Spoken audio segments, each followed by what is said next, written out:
Here's the shortest version of it. I was pretty much a product of the culture. I was raised in a suburban situation, and I really didn't wake up until I left home and I left college and I started my own business. I moved to Montana. I was raised in the Midwest, Chicagoland area, moved to Montana, and there I kind of woke up to the idea of that there may be alternatives to living than what our mainstream culture shows us.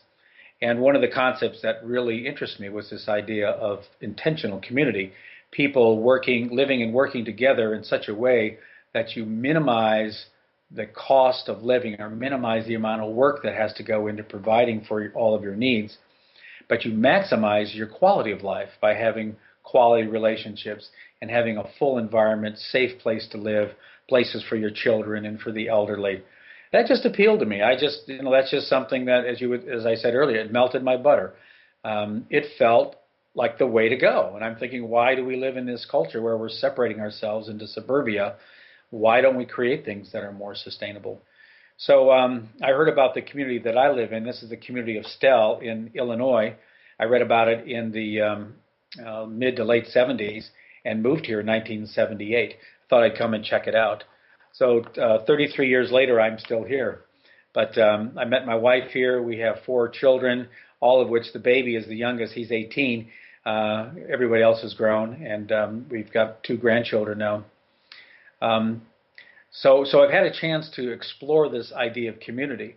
But the other concept is the idea of sustainability. That came along quite a few years ago, and it just made a lot of sense that the way we're living as a culture, or as a particularly the Western culture, it's very destructive, very consumptive.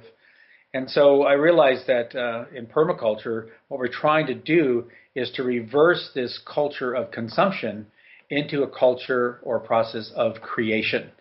That it's very possible for us as humans to live on the planet and actually leave a place that we're in better condition than when we arrived. It is possible to do that. Just because we're humans and we're alive on this planet doesn't mean that wherever we live, we have to destroy it, right? I remember as a kid, we were Boy Scouts, and we'd come into a campsite, and our scoutmaster would say, hey, take a look around, because when we leave this campsite, we're going to leave this campsite in better condition than when we arrived. And so that's really the call of permaculture, is for us as humans to find a way that when we come onto this planet, imagine successive waves of generations coming onto this planet. What if the first order of business was to enjoy what it means to be alive? Live life to its fullest. That's order number 1. Order number 2 is leave the planet in better condition than when you found it.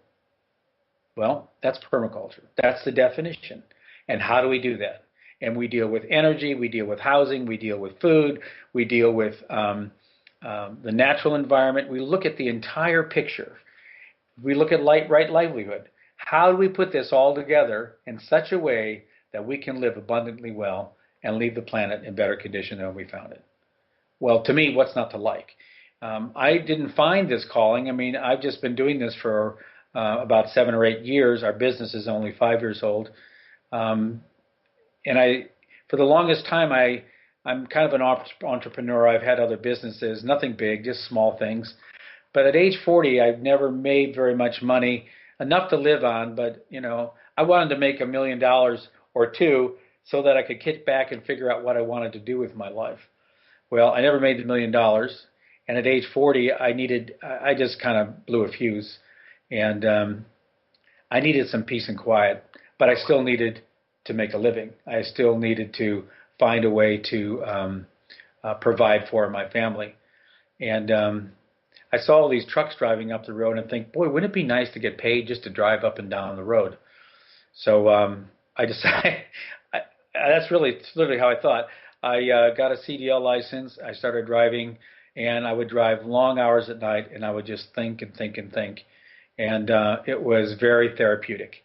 I got a decent radio, a cassette player for my truck, and I would put in tapes, and I'd let books on tape was my big thing.